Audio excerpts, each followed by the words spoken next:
Medicina cannabis, o que é isso? Não, eu sei que é, mas da onde que aparece a medicina cannabis na vida do Romeu Fadu? Começou o seguinte, então, primeiro... Tava na Califórnia. Na Califórnia, garoto, eu vou pra Califórnia. Primeiro é importante saber o seguinte, não sou usuário. Eu sei, não pelo amor de Deus. E não defendo marcha da maconha, nada que seja recreativo. Mas começou o seguinte, o nome correto é medicina canabinoide ou... canabinoides em medicina. Tá? São os dois, é o nome correto. Porque assim como o ópio, nós usamos os opioides, nos cannabis nós temos os canabinoides. Então, em nenhum momento na medicina se usa ele de forma como fumada como de na jeito nenhum.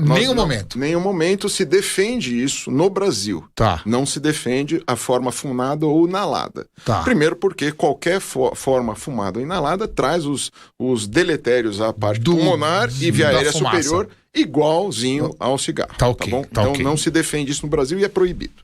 Então como começou, minha mãe em 2014 precisou operar um joelho.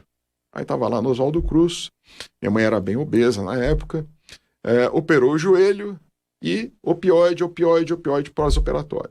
Aí o opioide diminui o trânsito intestinal, minha mãe distendeu.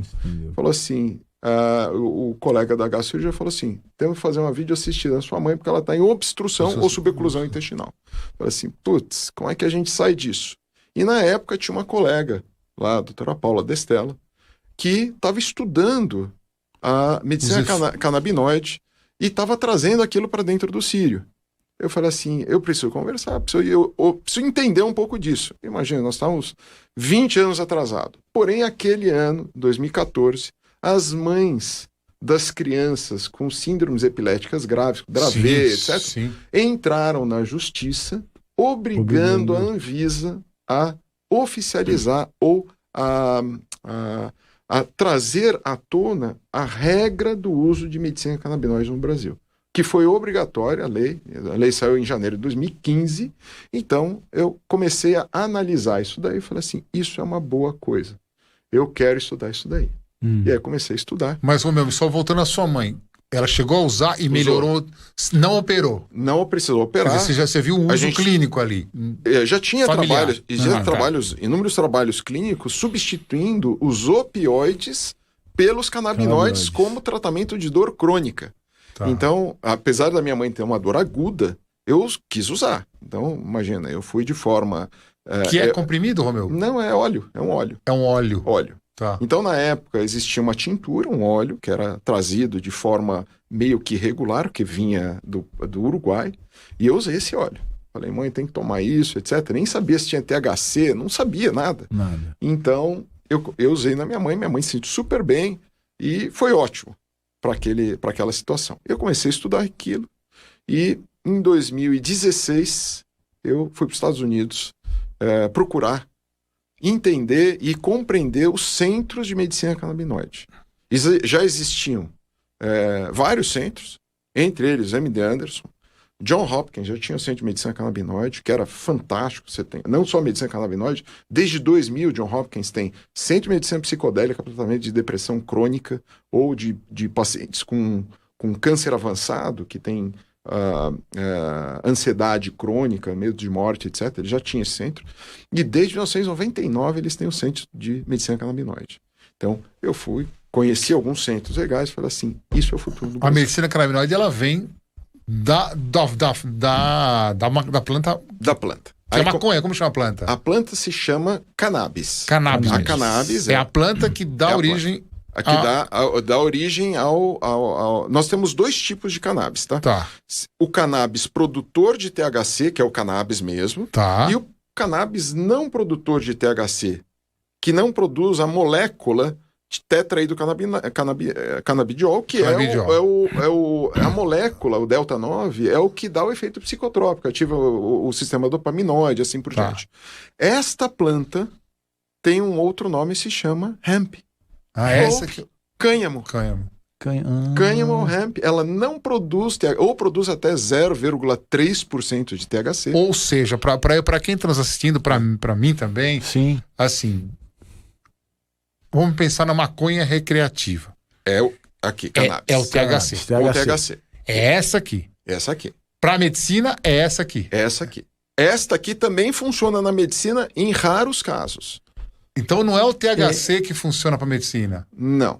O que funciona são todos os outros canabinoides. Menos o THC. O THC funciona para medicina, mas ele é usado em menos de 2% dos casos. Então Desculpa, então a plantação é do hemp. É do hemp. Hemp cânhamo. Então esse hemp não tem uso recreativo. Não tem. E o aspecto da planta é igual? E são idênticas. Como é que você... Olha que interessante. Isso. Em 1911, houve, em Genebra, a definição de o que nós vamos fazer contra o ópio, né? Teve a reunião da que diz que o ópio é o grande ouro do mundo, né? É o grande diamante do mundo, que a gente não fala sobre isso, né? Diz que a China é grande produtora. E a China é a maior produtora de cannabis também. A China e a Coreia são os maiores produtores de cannabis do mundo. Medicinal ou os dois? Ambos. Medicinal também. Porque esta planta hemp, pessoal, saiba que ela não é usada só para fins medicinais. A planta hemp é usada há 10 mil anos. 10 mil anos. Velas de barco são de planta, é de cânhamo. Vocês já devem ter usado corda de cânhamo. Têxtil, tem roupas de cânhamo há mais de 200 anos. Deixa eu continuar. No Brasil, pode-se plantar medicinalmente falando, assim, para uso medicinal? Existem duas definições no Brasil. As associações de pacientes podem plantar, desde que tenha autorização e regularização da Anvisa e do Ministério da Saúde. Então a Anvisa hoje ela já libera plantio para associação de pacientes. Isso, permite. Associação de pacientes. Qual que é o problema? O problema as duas plantas não são idênticas? Isso. São idênticas, você não consegue diferenciar. Você só vai diferenciar se houver uma análise bioquímica do óleo. Né? Do óleo. O Brasil tem laboratório? Não sei. Não tem. Eu imaginava que não, mas eu não sei. Então quer dizer... Laboratório não tem. Por isso que a Anvisa vive fechando as associações, porque são laboratórios normalmente de fundo de quintal, ou são laboratórios menores que produzem. Mas tem o nosso bioquímico aqui. Certo, tem o químico que faz o óleo, mas ele não tem a pureza da análise. A análise obriga você a ter análise de todos os canabinoides, não só do THC e do CBD. Ele tem que ter Mas qual que é a dificuldade? Tecnologia, dinheiro? Isso eu ia perguntar. Ou expertise? Não, além da tecnologia e dinheiro, porque um laboratório hoje custa uns $5 milhões. 5 milhões de dólares para fazer uma análise bioquímica de laboratório. Lembra? Análise cromatográfica, você tem que ter inúmeros detalhes da análise. Achei que fosse mais barato. E você não tem um componente. Você tem 140 componentes canabinoides. Não é só o CBD. CBN, CBG... E cada um tem uma indicação ou é a soma de tudo? Cada um tem a sua indicação, mas você pode fazer isoladamente o seu canabinoide, ou então você tem todos os canabinoides juntos, que é o chamado full spectrum. Óleo com todos os canabinoides juntos. Nada mais do que você pegar a flor da cannabis, do cânhamo, espremer, sai o óleo. Você tira a cera, que é o que envolve os tricomas, né? E esse óleo puro é chamado full spectrum. Quer dizer que tem estudo que fala assim, para epilepsia o melhor é canabidiol X, para dor é o Y, para não sei... Mas como você não tem essa capacidade de individualizar esses canabinoides, você faz um blend, full spectrum, e funciona para tudo, entre aspas. No Brasil, real. Mas nos Estados Unidos, no Canadá, que estão 20 anos à nossa frente, já existe isolado de cada um deles. E eles têm estudos duplos cegos, prospectivos, inúmeros estudos randomizados que fazem análise individual de cada canabinoide para a sua patologia. Uma vez assisti um filme, Abel, olha que interessante, assisti um filme recente, não lembro o nome do filme, mas ele produzia, isso acho que passa na Califórnia, não sei onde que passa, mas é ficção, pelo amor de Deus.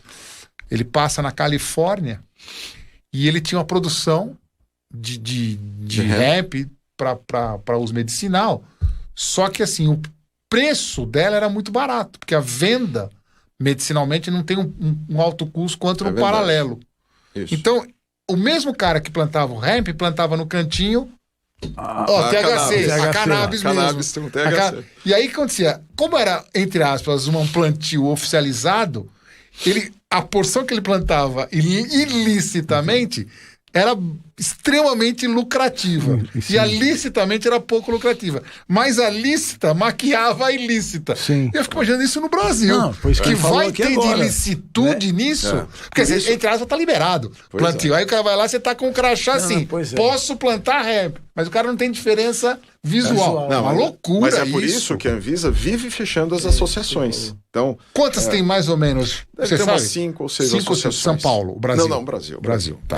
Tem uma famosa, duas famosas no Nordeste. Tá. Não cabe aqui falar o nome. Não, mas não, veja, pelo amor de Deus, nem é o intuito. O que é importante? Absolutamente toda cannabis é legalizada, seja ela com THC ou sem THC. O que a Anvisa determina? A Anvisa determina: a cannabis precisa ser importada. Ponto. Para número 1. Número 2. A quantidade de CBD no óleo precisa ser maior que THC. Então, quer dizer, eu posso importar um óleo que tenha 51% de CBD e 49% de THC, que é enorme essa quantidade. Mas, normalmente, 98% dos óleos importados ao Brasil são full spectrum com até 0,3% de THC. Ou seja, são realmente E com este óleo você trata 98% das patologias. Quando é que eu preciso usar THC? Em algumas situações. Em síndromes convulsivas intratáveis com os óleos dos canabinoides. Porque aqui nesse hemp, com 140 canabinoides, mais os flavonoides, mais os terpenos, eu consigo o efeito entourage, que é o efeito comitivo, que é tudo trabalhando junto, é exatamente isso que você falou. É uma sopa de legumes. Você não sabe qual receptor canabinoide vai ser mais estimulado com aquele canabinoide, então você põe a sopa de letrinha, a sopa de legumes toda junto, e aí você vai ter o estímulo de todos os receptores canabinoides para aquele determinada patologia. Porém, quando eu vou usar THC? Síndromes convulsivas intratáveis com full espectro. Às vezes você precisa de 1 ou 2 gotinhas ou cerca de 12,5 miligramas de THC. Em outra situação, dor crônica refratária oncológica. Os pacientes não podem sofrer. Sim. Então, nessa situação, o THC, o efeito psicotrópico, quando você ativa o sistema dopaminoide, você tira o paciente um pouco da realidade. Então, ele consegue ter uma boa viagem, eu digo viagem aqui no bom sentido, e com poucos efeitos colaterais, com pouco efeito de aumento de pressão, com pouco efeito daquela fome que acaba tendo no pós, é controlado. Isso porque tem um controle médico. Por isso que você precisa. Larica é uma larica benigna. E benigna, porque o cara no seu processo oncológico, ele perde, né? O cannabis tem um efeito fantástico como antiemético, né? Tem um efeito antiemético oncológico, né? O paciente oncológico tem muito... exatamente. Ele é um dos efeitos. Romeu, a gente na faculdade, não sei, sinceramente hoje eu não sei, mas eu tenho a sensação que continua igual. A gente tem contato com graduação, mas não faz tempo que eu não pergunto isso para os alunos. A gente habitualmente é alopático, né? Ou seja, o nosso jeito de tratar o paciente é alopatia total. Alguns vão para a homeopatia, e muito pouco. Eu acho que assim, da minha turma, se tiver 1%, não tem 1%, deve ser menos que 1%. O cannabis aí, canabinoide. Os canabinoides. O que ele é? Ele é alopático, ele é homeopático, ele é naturalista? Onde que ele entra? Excelente pergunta. O cannabis não vem de uma planta? Sim. Espremida? Então ele é uma Fitoterapia. Mas a homeopatia não é esse conceito de você... Não, homeopatia é outro conceito. Homeopatia é dividir. É dividir... Dividir em micro partículas. Então, assim, então, ao invés de 1 grama de Novalgina, são a 0,001, e aí não... É quase psicossomático. Isso é fitoterapia.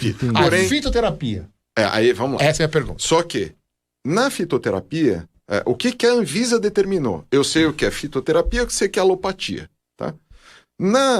Eles não definiram a medicina canabinoide como nem sendo fitoterapia, nem sendo alopatia. Por quê? Porque já existem produtos derivados da cannabis que são feitos em laboratório, são sintéticos. Isso que eu ia perguntar. Isso é alopatia. Então, se você for à farmácia comprar, você tem 2 produtos, Sativex e Mevatil, não estou fazendo propaganda. Brasil já tem? Já tem. Você vai lá com uma receita azul ou amarela e você consegue comprar... já tem isso já no consegue Brasil. comprar na farmácia, mas eles são sintéticos. Eles são produzidos por um laboratório, entende?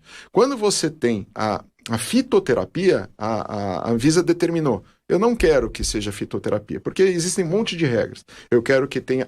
Vamos abrir um novo caminho, chama produtos derivados de cannabis. Então eu tenho alopatia, fitoterapia e os produtos derivados de cannabis. Entendeu? Então, quando você tem algo sintético, é alopatia, porque é feito por um laboratório, é pela indústria farmacêutica. E a minha pergunta é, esse produto alopático sintético, ele tem os mesmos efeitos de trabalhos publicados, uma coisa assim... A maior parte dos trabalhos são feitos com sintéticos, porém, os sintéticos, eles são até 10 vezes menos potentes que os naturais. Que interessante. Porque os naturais, você contém todos os canabinoides de forma orgânica, natural, da planta. Não é? Você ter nesse produto derivado da cannabis que vem da planta, você tem os laboratórios americanos e canadenses que fazem avaliação de todos os canabinoides, todos os terpenos, todos os levolenos, todos os flavonoides, além de resíduos tóxicos, resíduos de pesticida, resíduos de metal pesado, resíduos bacterianos e resíduos de solventes. Então, essa avaliação toda faz com que esse produto, além de ser orgânico e natural, contenha todos os canabinoides. Quando você compara com o efeito do sintético, o sintético é 10 vezes menos potente, porque ele passou por uma série de processos. Esses processos tiram o poder do canabinoide para entrar e estimular os receptores CB1, CB2 do nosso sistema endocannabinoide. Né? Eu tenho sistema endocannabinoide. Nós temos um sistema endocannabinoide. Só é estimulado pelos canabinoides. É interessante, né? Eu fico imaginando, pensando, não imaginando no sentido de imaginar, assim, no sentido de querer... Mas, assim, a gente tem um certo preconceito, né, Romeu? Não sei se essa palavra é a ideal, mas a gente tem um preconceito. Quando você fala, primeiro em fitoterapia, já tem um preconceito, que o brasileiro, ele é meio avesso, assim, parece uma coisa do meu avô, das pessoas. E aí a medicina fitoterápica no Brasil, você não vê médicos, entre aspas, fazendo fitoterapia. Não estou falando em canabinoides, não. Estou falando fitoterapia como um todo. Chá de boldo, ou sei lá, vamos fazer... Chá de rosa. Chá de não sei o quê. Quer dizer, a gente não tem... Como chama que teve uma época que estava na moda para feridas? Confrei. Puta, isso em 1990. E o látex. Quando saiu o látex. Então, assim, a gente tem um preconceito. É verdade. Então você associa esse preconceito ao fitoterapia. É o médico. E aí, isso que ia chegar. É o médico, é o maior Nós somos preconceituosos, não somos, Romeu? Somos, os médicos são os mais preconceituosos. Como é que você faz, ou está fazendo, que eu você está fazendo alguns eventos, fez um evento recente agora, grande. Medical Expo Cannabis Brasil. Então, isso não tem um preconceito? Eles não falam... Foi muito legal. Ele não olha por mim e fala assim, isso aí é usuário recreativo. Isso foi muito legal, ter o Medical Expo, o MECA, o Medical Expo Cannabis Brasil, foi muito importante, porque foi o primeiro evento médico mesmo. Então nós tínhamos lá... primeiro, a comissão científica foi escolhida a dedo. O professor Riad Yunis, que é diretor do Centro de Oncologia do Oswaldo Cruz. Nós temos a professora Soraya Smiley, que foi reitora da Unifesp durante 12 anos. Nós temos o professor Paulo Cavalli, ortopedista, que é do núcleo de escoliose lá do Sírio-Libanês. Eu e o professor Elias Abdo Filho, que é o atual... Da nefrologia? Não, Elias Abdo é da Oncocenter e é atual responsável da oncologia da... O Elias Abdo. Mas há muitos anos ele é... Não, ele tá... é filho dele? O Elias Abdo não é o Elias Davi, o Elias Abdo é o Elias... Não, oncologista clínico. Conheço muito ele. O filho dele é o Bruno. Bruno. Eu sabia que o filho dele era médico. Não, Elias mesmo. Conheço o Elias. Conheço muito o Elias. É atual responsável pela Rede Dor. A oncologia da Rede Dor é toda na mão dele. Então, todo mundo junto, só que nós convidamos médicos e pesquisadores em medicina canabinoide. Inúmeros colegas que são de pesquisa, não só universitária, como pesquisa clínica também, e tem uso em medicina canabinoide. Então, em nenhum momento talvez teve apenas um que não era médico, que deu aula lá, que falou um pouquinho sobre recreação, plantação, a gente cortou ele na hora. O momento é esse, né? Se vai ser que tem um momento é esse. Cortamos. Aí, mas todo mundo trouxe à tona algo de pesquisa em andamento, que está lá no Clinical Trials, ou então algo em andamento que está dentro da plataforma brasileira. Hoje, por exemplo. Agora, dezembro de 2021, eu quero usar uma paciente minha, eu vi... Como é que eu faço para ter acesso ao óleo de canabinoide? Muito fácil. Qualquer médico no Brasil pode prescrever. Eu prescrevo, por exemplo, não é a receita, não. X, e ela vai comprar onde esse produto? Então vamos lá. Então o paciente, ele precisa, assim que ele recebe a prescrição, ele não precisa mais ter a prescrição física, tá? Ele pode, ele faz a foto, manda para um WhatsApp ou para uma empresa que faça essa autorização dele junto à Anvisa, viu? A Anvisa autoriza hoje... Qualquer médico, qualquer CRM. Não precisa ser um médico que a Anvisa libere, que o CRM libere para prescrever canabiol. A única restrição é para crianças. Crianças com síndrome epiléticas têm que ser prescrita por pediatra, neuropediatra, ou neurocirurgião ou neurologista clínico. Okay. Ponto.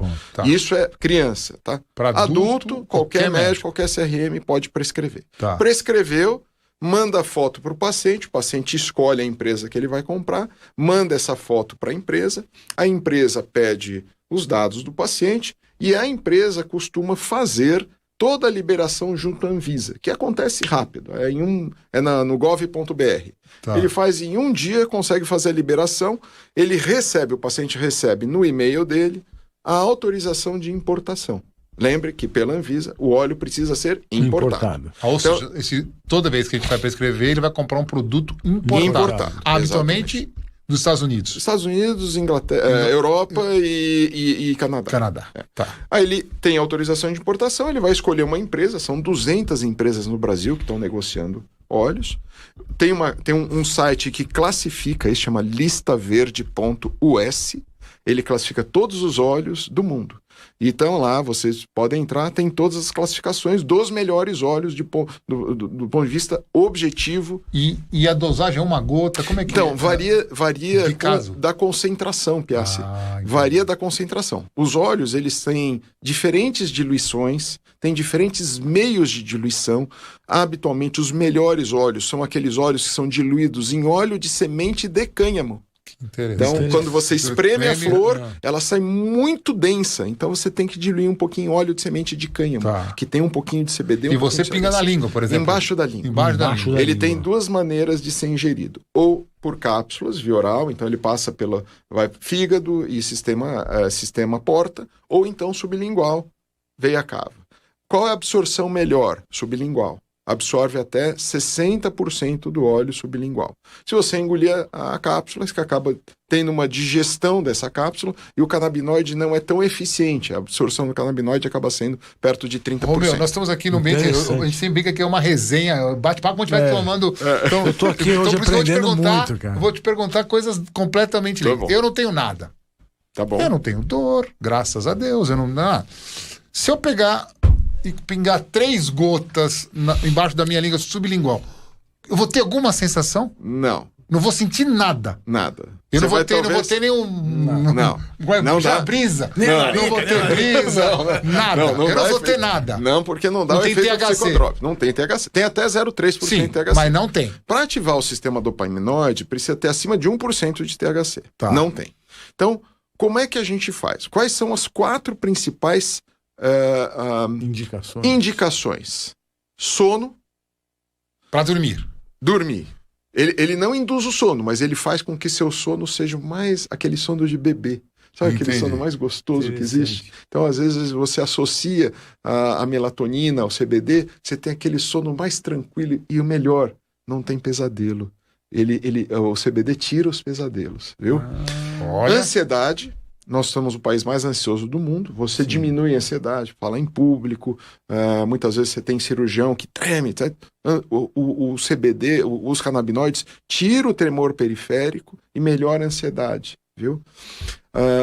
Dor crônica. tem sido bastante eficiente em dor crônica, tanto que a USADA e a UADA, que são as agências antidoping americanas e mundiais, né, permitem o uso dos canabinoides por atletas em substituição aos opioides. E quais são as grandes associações americanas de esporte? Associação Americana de Tênis, Associação Americana de Golfe, Associação Americana do MMA já permite, e eles estão isso, o NBA. Não faz basquete. Parte de se pegar isso no exame antidoping, não é mais. A Olimpíada pode usar.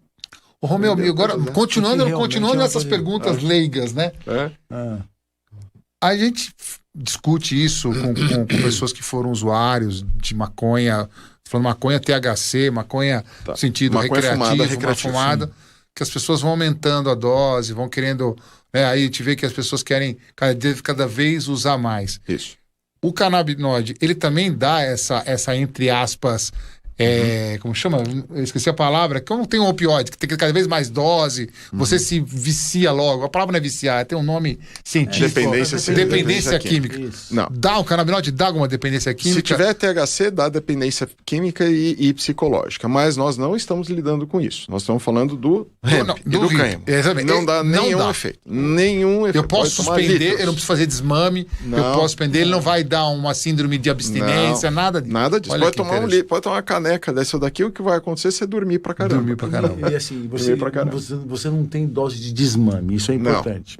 O melhor disso é, você parou, você não depende dele pra voltar. E aí, se você voltar a ter dor ou voltar a ter insônia, você volta na mesma dose que você terminou. Você acabou de parar. Isso pode ser de uso contínuo também. Uso contínuo. Então, veja, o canabinoide, ele tem um limite. Qual que é o limite? Quando você tiver todos os seus receptores canabinoides preenchidos. Entendi. Aí esse é o limite. Então, a partir desse momento, eu vou precisar de uma associação de uma medicação de farmácia, de uma alopatia, para poder associar. Então, por exemplo, doutor, eu estou com muita dor crônica, oncológica. Olha, você já teve todos os tratamentos analgésicos possíveis. Eu introduzi o canabinoide, melhorou a dor. Eu cheguei na dose máxima, que a dose máxima não é uma dose que a dose máxima a gente estabelece onde ele não tem efeito colateral, por exemplo, o paciente não dorme 15 horas. Ou, às vezes, ele tem um efeito colateral de ter um pouquinho de diarreia. Você toma diminui a dosagem, ou toma algum probiótico que melhora isso. Mas ele não vai ter hipertensão, ele não vai ter dor, não vai ter alteração. E a única interação medicamentosa mais importante é com varfarina. Então, quando você está tomando anticoagulante varfarina, por exemplo, você tem ele potencializa o canabinoide, a gente diminui o canabinoide quando o paciente está em uso de varfarina. Então, nessa situação, o resto, eles ficam tão satisfeitos, mas veja, eu nunca falei em monoterapia. A canabinoide não é monoterapia em nenhuma situação, apenas na situação da síndromes convulsivas infantis, ela pode ser monoterapia. Todas as outras, ela é uma terapia adjuvante, onde você consegue tirar até 80% dos medicamentos de farmácia. Hoje no Brasil, quantos pacientes estão em tratamento com canabinoides? Boa pergunta. Hoje nós temos 545 mil médicos no Brasil. Apenas 2.600 prescritores.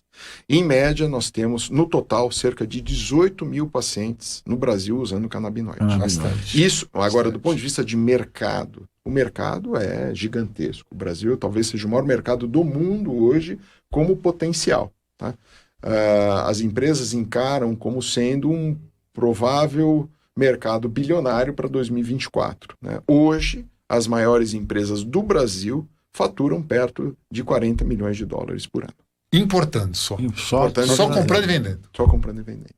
Qual é a probabilidade do Brasil começar a ter um laboratório como esse que possa produzir? O laboratório não é difícil. O laboratório não é custo. Difícil. O problema é você vai ter o laboratório para quê se você não tem implantação? Você precisa ter não tem associação, né? As associações podem implantar, desde que elas tenham, no mínimo, um laboratório que permita separar o que é CBD, o que é o THC, que é o mais básico, é separar dois produtos, mas, Jorge, são 140. Mais uns 70 terpenos e flavonoides, etc. Então, são tantos produtos dentro do óleo que não tem laboratório no Brasil tão eficiente que permite fazer. Então a gente vai exportar, a gente planta, exporta o óleo para análise. Agora, outra elucubração momentânea. Você falou de mercado, que isso infelizmente é uma coisa que é importante, né? É lógico. Ou seja, eles olham para o Brasil, vê o número de pessoas, né? E falam, esse é um mercado, vamos investir. E a plantação, eu acho que o terroir, como diria os franceses, é o terroir. Não tem dúvida que seja terroir. É o terroir do hemp, deve ser o mesmo terroir do THC, do cannabis. É uma praga, só pra vocês saberem. É uma praga. Lá em Hokkaido, no Japão, quando eles destruíram toda a plantação de hemp, os passarinhos iam lá, como se propaga por semente, o passarinho ia lá, comia, fazia cocô, e 4 meses depois a plantação estava tudo em pé de novo. Você acha que isso pode ser um mercado para as pessoas que plantam hoje para uso recreativo passar para medicinal, de tanto uso que vai ter? Dá muito fácil? Eu acho que é importante separar o que é recreativo, porque a recreação tem outros interesses no Brasil. Nós temos, lembrando que o Brasil hoje é o 2º país mais consumidor de maconha ilegal. É o segundo maior do mundo. Depois não sabia. Segundo, depois os Estados Unidos é o primeiro e o Brasil é o segundo. Maconha, não sabia. É um país que, além de produzir, importa ilegalmente, lógico. Claro. E esses interesses vão implicar em você bater de frente com traficantes, produtores ilegais e assim por diante. Então, a regulamentação da Anvisa para produção não é fácil. Eu imagino. Porque como é que você não pode permitir que alguém plante se você não tem laboratório? Entendo. Porque a planta é idêntica. E existem hoje talvez 3.000, 5.000 espécies, porque já não é mais sativa, índica e ruderalis. E todas se misturaram e viraram centenas de milhares, talvez, de espécies disso daí. Então, você, para plantar, precisa estar muito bem regulado. Tá? Lá no começo, eu sou investidor do mercado de maconha desde 2015, viu? Eu entrei no mercado americano e invisto no mercado americano em fundos de cannabis desde 2015. Então, isso foi um crescimento ótimo, depois eles caíram, depois subiu de novo, o ano passado caiu de novo. Então, para vocês terem uma ideia, Canadá plantou tanto que despencou tudo. Não, para eles não despencarem o preço do mercado, sabe o que eles fizeram? Botaram fogo em tudo. Eles queimaram plantação, assim, toneladas de plantação. E essa brisa, hein, professor? Pois é. Mas não tem THC. Não, tem THC, mas é legal. Mas é interessante. Deixa eu falar, aproveitando o gancho aqui, que tem muitas pessoas. O uso recreativo da maconha. Ótimo. Uhum. Quais são os principais fatores prejudiciais à saúde? Uhum. Porque a gente observa hoje que a juventude cada vez mais vem fazendo uso, como você bem colocou, o Brasil é o 2º. Uhum. Quando você falou de hipertensão... Esquizofrenia. Hipertensão. Distúrbios esquizofrênicos que podem acontecer com... Isso só pelo THC? Só pelo THC. Só o THC. Você pode, em altíssimas doses, lembrando que isso já foi feito em cachorros e macacos, em altíssimas doses, muito alto mesmo, você pode ter degeneração neurológica e pode ter parada cardíaca. Mas maconha morre. Pode morrer de maconha, mas precisa ter uma dose muito alta, em concentrações excepcionalmente altas de canabínica e de THC. Desculpa. E comprometimento de neurônio, Isso acontece, principal é o vício e a perda da função neurológica de memória e um certo retardo e atraso para uso crônico desde a infância. Então, pessoas muito jovens que começam a fumar, na fase adulta, apresenta uma diminuição de memória, uma lentificação das funções motoras. Olha que interessante o que o Abel perguntou e você falou, e eu vou só ratificar para quem está nos acompanhando. Deixa eu completar uma coisa com relação à parte fumada. Então, todas as doenças pulmonares, DPOC, etc., vêm junto. Então, nada que é fumado se defende Não estamos aqui julgando ninguém. Sim, não, pelo amor de Deus. Nós estamos falando que as doenças possíveis que podem acontecer, qualquer coisa fumada, seja ópio, seja cannabis, seja... Mas você fuma charuto, que eu sei. Mas eu não trago. Eu também meu Deus, deixa eu falar uma coisa. As duas plantações são iguais, são idênticas. O cultivo é fácil das duas? Extremamente fácil. Tanto do hemp quanto da cannabis. Super fácil. Super fácil. Então, por exemplo, se eu tiver uma plantação e eu não tiver laboratório, eu posso estar achando que é hemp e não é hemp. Exatamente. Ou seja, se eu não tiver laboratório, eu não tenho como saber. Não tem como saber. Eu posso produzir um óleo cheio de THC sem saber que é. Sem querer que fosse. Que é o que acontece hoje em algumas associações. Então, é isso que eu fico pensando. Esse óleo tem o mesmo efeito? Então... Mas a questão não é essa, não é questão de mesmo efeito. A questão é que eu posso estar intoxicando com o THC da... Ou seja, vai ter esquizofrenia, vai ter hipertensão. Quer dizer, como é que eu posso ter a segurança que o óleo que eu estou tomando é 0 THC? Ou 0,3. Ou 0,3, claro. Isso vem discriminado na bula, na caixinha? Hoje é obrigatório. Ao importar, você tem na caixa e no label do frasco um QR Code.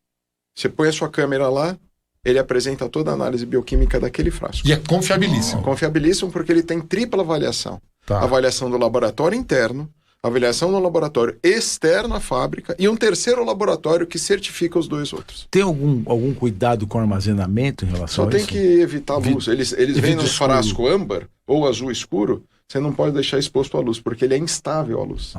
E o gosto é o mesmo. Se tiver THC e não tiver THC, é o mesmo. É o mesmo, peço. Muda nada. E se eu pegar um óleo, para terminar essa questão de cannabis, se eu pegar um óleo, que você falou que provavelmente no Brasil, alguma vez, não sei quando, não interessa quem, produziu um óleo que tinha bastante THC. Se eu usá-lo, eu vou ter a sensação diferente Lógico. Você vai ter o barato, efeito, vai ter a brisa do coisa. Vai começar, pode ver coisas. Então, lembrando que no Brasil não é proibido importar óleo com THC. Não é proibido? Não é proibido. Para que uso? Para essas patologias específicas. Doença, lembra? Entendi. A Anvisa, epilepsia em crianças. E dor crônica oncológica refratária. Você tem Parkinson. O Parkinson, às vezes, o tremor periférico precisa de um pouco de THC. Entendi. Então, o que acontece? A Anvisa determina. O óleo precisa ter uma concentração maior de CBD do que THC. Então, eu posso trazer um óleo de 51% de CBD e 49% de THC.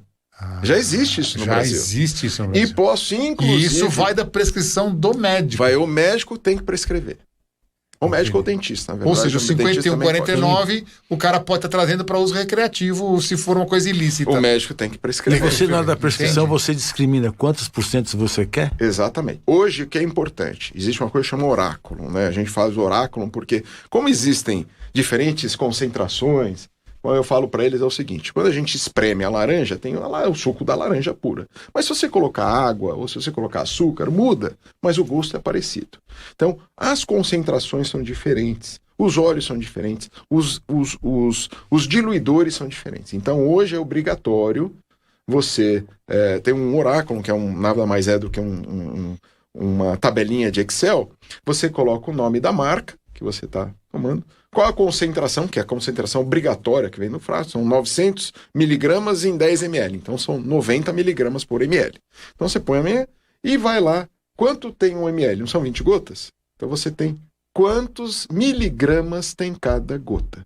Se eu tenho 900 miligramas em 10 ml, eu tenho 90 miligramas por ml, eu divido 90 por 20, eu vou ter 4,5 miligramas por gota. Isso é obrigatório quando hoje você está no mercado brasileiro.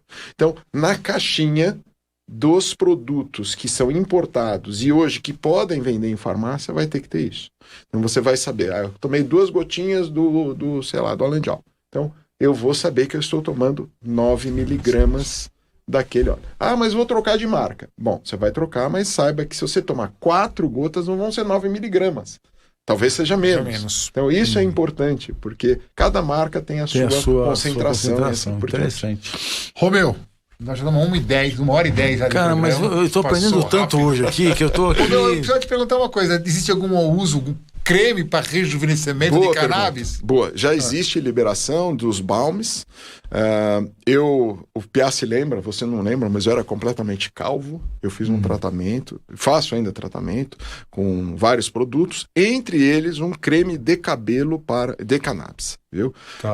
Esse creme é um experimento de uma determinada empresa e eu faço isso. Então já existe gummies, que são as balinhas de goma, já existe chocolate com cannabis medicinal e cannabis com THC, já existe cremes para dor, principalmente para atletas, com a determinação da Anvisa deve estabelecer qual a concentração máxima de CBD para os cremes analgésicos e para doenças cutâneas. Existe um trabalho muito interessante no MD Anderson. Tipo psoríase, essas coisas assim. Psoríase, que é no John Hopkins, de dermatologistas para psoríase, para eczemas. Que funciona muito bem. Então, eles demonstram isso. Isso é um trabalho prospectivo, randomizado, duplo cego, muito interessante, que vale a pena ler. Que interessante. Clinical Trial. Então, existe sim, você tem toda a razão. Dermatite de barba, dermatite seborreica, inúmeros possibilidades que eles têm em diferentes concentrações. Bem legal. Romeuzinho? Eu tô aqui vendo o Romeu falar, e assim, eu sigo o Romeu nas redes sociais, ele é bem... Eu sei que ele fuma charuto, que de vez em quando eu vejo ele fumar charuto. Eu gosto. Também gosto. Bom, então você está convidado lá para o meu clube. Precisamos fumar um dia juntos. Mas o que eu fiquei mais impressionado é que, assim... É que eu não sei, assim... O quanto eu tenho que estudar desse assunto, porque eu não tenho dúvida que isso vai invadir a nossa especialidade. Eu acho. Na realidade, a gente nunca pode deixar de ver, né? Não tem como. Quando começa uma onda, a gente tem que olhar, né? A gente tem que olhar com atenção. Olhar para ver se é bom ou ruim, aparentemente muito bom. Tem que olhar. Onde você acha que a cannabis pode se encaixar na cirurgia plástica? Então já tem um em andamento. Tem um protocolo em andamento para cirurgia mamária, para prótese de mama e cirurgia redutora de mama, mamoplastia. O paciente começa a tomar 7 dias antes do procedimento, porque demora esse tempo para que ele possa preencher todos os receptores canabinoides e estimular o sistema endocannabinoide. Demora em média 7 dias com óleo full espectro de boa qualidade. No 7º dia em diante, ele começa a tomar no pós-operatório, o paciente começa a tomar uma dose subplena. Que nossa ideia é comparar essas pacientes com um grupo controle e uso de opioide. Analgesia. Analgesia. Romeu, cara, obrigado. Muito obrigado. Nós estamos, né, Abel, despedindo de 2021 com chave de ouro. Com chave de ouro, Romeu. O Romeu realmente hoje... Eu queria agradecer, Romeu, mais uma vez, o seu aceito. Muito obrigado. Queria agradecer você que em 2021 esteve conosco. Daqui 3 dias, ano novo. Mas olha, eu tava pensando aqui, o Romeu precisa voltar um dia para ensinar a gente a investir. Com prazer. É verdade. Preciso. Mas queria agradecer de novo vocês, então, por ter com mais em nós 2021. Que 2022 nós possamos estar juntos, que seja para vocês um ano cheio de energia, coisa boa, paz. Que possamos estar juntos em 2022, que vocês continuem acompanhando o Pod Plus, que a gente vai estar assim preocupado em levar sempre episódios que possam agradá-los, né, Abel? Eu acho que o mais legal de tudo, que em 2022 nós possamos estar sempre abertos a esse tipo de bate-papo aqui hoje, né? Que, como você bem colocou, novidade. Trazer aqui pessoas como o Romeu com esse conhecimento absurdo. Eu tô terminando 2021 já pensando o que vai acontecer em 2022. Como é que vai ser, entendeu? Então, assim, que a gente possa, essas ideias, né, que você colocou, que vocês coloquem lá no nosso Instagram. No Instagram, no @podplus. Quem vocês gostariam que voltasse aqui, quem vocês gostariam que nós trouxéssemos aqui.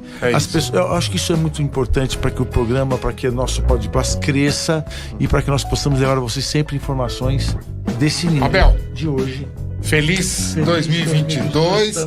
Que Deus projeta 2021. Romeu, obrigado, muito obrigado, viu? Obrigado, Romeu, mais uma vez. Foi uma delícia. Pessoal, Thiago 0102. Feliz ano novo. Feliz 2022. Estejamos juntos. Boa passagem de ano pra vocês. Excelente reunião. Não se aglomerem muito. Por e que favor, Deus os proteja. Que Deus nos abençoe. Obrigado. Boa noite.